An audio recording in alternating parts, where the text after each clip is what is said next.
Hey everyone, स्वागत है आप सभी का स्टडी और आर चैनल पर। तो आज का जो हमारा टॉपिक है वो सेंसस 2027 है, जो कि आप जानते हैं कि ये मोस्ट इम्पॉर्टेंट टॉपिक है हर एग्जाम के लिए।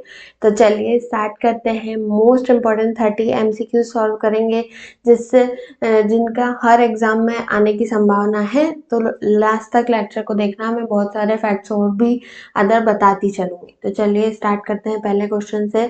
भारत में अगली जनगणना कब आयोजित की जाएगी? When is the next census schedule? तो 2027 के शेड्यूल्ड हैं, बट 2026 से ऑलरेडी स्टार्ट हो चुका है। 1 अप्रैल 2026 से ऑलरेडी जनगणना का पहला फेज स्टार्ट कर दिया है। सेकेंड फेज जो है वो 2027 में स्टार्ट होगा। भारत में जनगणना करने की जिम्मेदारी किसकी होती है? तो which authority conduct census in India? तो registrar general and census commissioner of India जो है वो सेंसस कंडक्ट करवाते हैं इंडिया में। नेक्स्ट पे चलते हैं।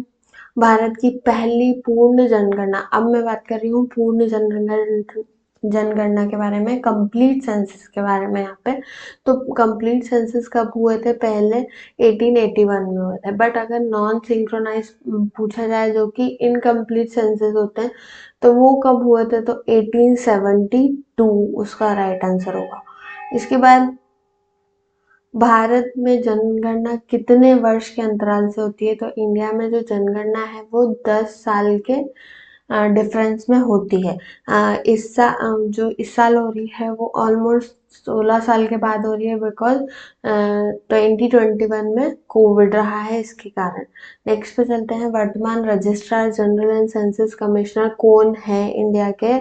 तो मृत्युंजय कुमार नारायण इनका नाम है। ये जो है सेंसस कमिश्नर ऑफ इंडिया है। और याद रखिए, ये आईएएस रैंक के ऑफिसर होते हैं। आईएएस रैंक के ऑफिसर होते हैं जो भी सेंसस कमिश्नर ऑफ इंडिया होते हैं ना, वो आईएएस रैंक के ही ऑफिसर होते हैं, बनाए जाते हैं। इसके बाद भारत की 16वीं जनगणना कौन सी है? तो 16वीं जनगणना कौन सी हो रही है? सेंसस 2027। पर अब 15वीं पूछी जाए तो सेंसस 2021 जो थी वो 11 जो थी वो 15वीं जनगणना थी। नेक्स्ट पे चलते हैं। स्वतंत्र भारत की कौन सी भी जनगणना है ये, मतलब कौन से नंबर की जनगणना है ये? तो 8वें नंबर की जनगणना है। ऐसे मानी जाए तो 16वीं जनगणना है, बट स्वतंत्र भारत मतलब इंडियन इंडिपेंडेंस के बाद अगर बात की जाए तो 8th नंबर की जनगणना है। जनगणना का कानूनी अधिकार क्या है? तो जनगणना को किस बेसिस पे legal provision legal acts provide किए गए हैं? कौन सा एक्ट है? तो सेंसस एक्ट 1948 के बेसिस पे जो है अधिकार दिए गए हैं, सेंसस को कानूनी अधिकार दिए गए हैं। इसके बाद नेक्स्ट पे चलते हैं। भारत में जनगणना किस सूची का विषय है? तो जनगणना जो है यूनियन लिस्ट, मतलब जो कि सेंटर जिस लिस्ट पर डिसीजन लेता है, जिस टॉपिक्स पर डिसीजन लेता है, उस लिस्ट का हिस्सा है क्या? सेंसस। इसके बाद सेंसस 2027 में पहली बार क्या शामिल किया गया है? तो पहली बार जो है डिजिटल सेल्फ इन्यूमरेशन की ऑप्शन जारी की गए हैं। पहली बार जो है डिजिटल सेंसस होने जा रहा है इंडिया में। तो आप सेल्फ इल्यूमिनेशन भी कर सकते हैं, मतलब नेट कैफे या फिर ऐप के थ्रू आप खुद का डेटा खुद भर सकते हैं। नेक्स्ट पर चलते हैं।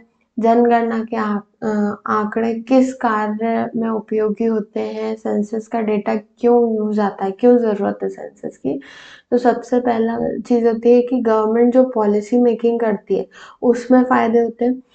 उसमें गवर्नमेंट को पता रहता है कि कितनी पॉपुलेशन है और कितनी एज की है, तो किस एज की पॉपुलेशन के लिए कैसी पॉलिसीज आना है, ये सारी चीजें गवर्नमेंट सेंसस के थ्रू डिसाइड करती है। इसके बाद रिसोर्स एलोकेशन, मतलब एलोकेशन बदलना। इसके बाद है ना मतलब बाउंड्रीज चेंज करना, जैसे कि स्टेट्स की बाउंड्री चेंज करें, तो ये सब पॉपुलेशन के अकॉर्डिंग होता है। डिस्ट्रिक्ट्स बनाना, ज़्यादा पॉपुलेशन अगर एक डिस्ट्रिक्ट में है तो दूसरे डिस्ट्रिक्ट को कन्वर्ट करना।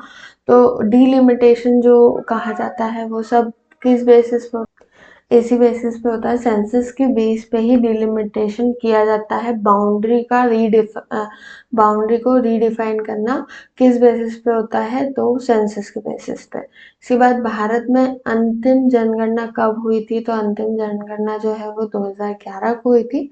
2021 को होनी थी बट कोविड के कारण नहीं हो पाई। ये देखिए, ये क्वेश्चन नेक्स्ट वही है कि 2021 के बाद क्यों नहीं हो सकी, तो कोविड-19 पैंडेमिक के कारण 2021 में जो है जनगणना नहीं हो पाई। इसके बाद registrar general and census commissioner का मुख्यालय कहाँ स्थित है, हेडक्वार्टर कहाँ है, तो न्यू दिल्ली में जो है इनका हेडक्वार्टर है।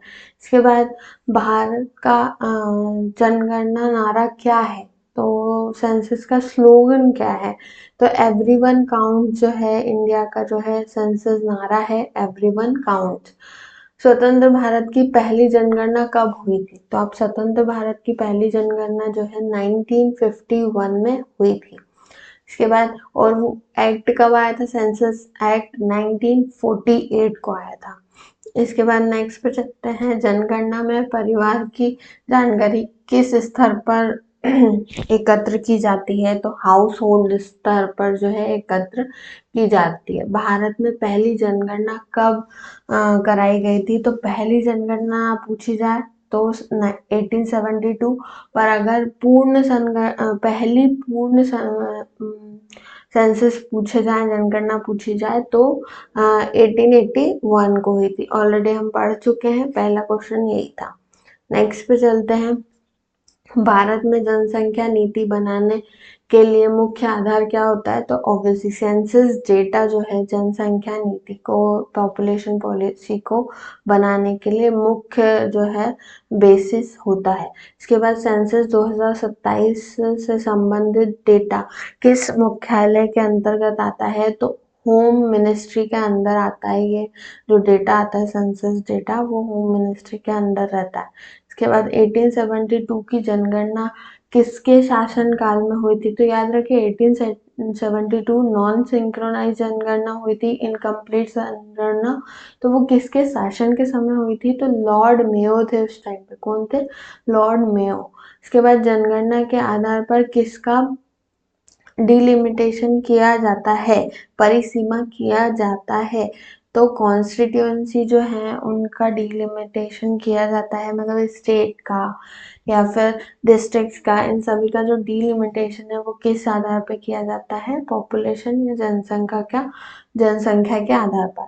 अब इसके बाद जनगणना में इन्यूमरेटर कौन होता है, तो जो डाटा कलेक्ट करता है उसको बोला जाता है इन्यूमरेटर। अब डिजिटल इन्यूमरेशन भी हम कर सकते हैं, खुद से डेटा ऐड कर सकते हैं। जनगणना में दी गई जानकारी की गोपनीयता किस कानून द्वारा सुरक्षित की जा रही है, तो ऑब्वियसली सेंसस किस कानून से चल रहा है, सेंसस एक्ट 1948 के कानून से। इसके बाद नेक्स्ट पे चलते हैं, सेंसस 2027 में स्वगणना मतलब सेल्फ एन्यूमरेशन का विकल्प किस माध्यम से उपलब्ध होगा, तो इस माध्यम से उपलब्ध होगा ऑनलाइन पोर्टल्स या फिर एप्स। 1881 की जनगणना किसके नेतृत्व में कराई गई थी, अब अपन ने लॉर्ड मेयो देख लिया जो कि 1872 की जनगणना के टाइम पे थे। अब 1881 में कौन थे, तो डब्ल्यू.सी. प्लाउडन जो थे वो सुपरविजन कर रहे थे सेंसस 1881 का। नेक्स्ट पे चलते हैं, विश्व जनसंख्या दिवस कब मनाया जाता है, तो ये भी क्वेश्चन आता रहता है। 11 जुलाई को जो है विश्व जनसंख्या दिवस मनाया जाता है, वर्ल्ड पॉपुलेशन डे सेलिब्रेट किया जाता है।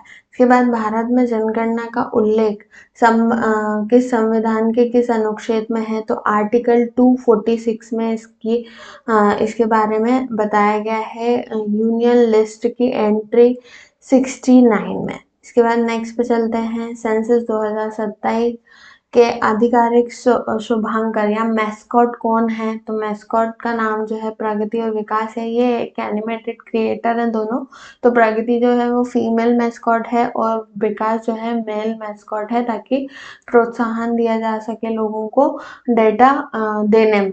इसके बाद सेंसस 2027 भारत के कैसी जनगणना होगी, तो डिजिटल सेंसस होने जा रहे हैं पहली बार इंडिया में। तो 30 क्वेश्चन यहीं तक सॉल्व होते हैं। अगर आपको ये लेक्चर अच्छा लगा है, हेल्पफुल लगा है, तो चैनल को लाइक शेयर सब्सक्राइब करना बिल्कुल ना भूलें। और अगर आपको हैंड रिटन नोट्स से हिस्ट्री, मॉडर्न हिस्ट्री पढ़ना है तो भी चैनल को सब्सक्राइब कर लें। मैं लेक्चर्स अपलोड करती जा रही हूँ, और करंट अफेयर के भी जो टॉपिक्स होते हैं मैं उनको समझा के, उनको फैक्ट के साथ एमसीक्यू सॉल्व करवाती हूँ। तो अगर आपको करंट अफेयर में भी इंटरेस्ट है तो ज़रूर चैनल को लाइक शेयर सब्सक्राइब कर लें। मिलते हैं नेक्स्ट लेक्चर में और भी अच्छे टॉपिक के साथ और भी अच्छे एमसीक्यूज के साथ।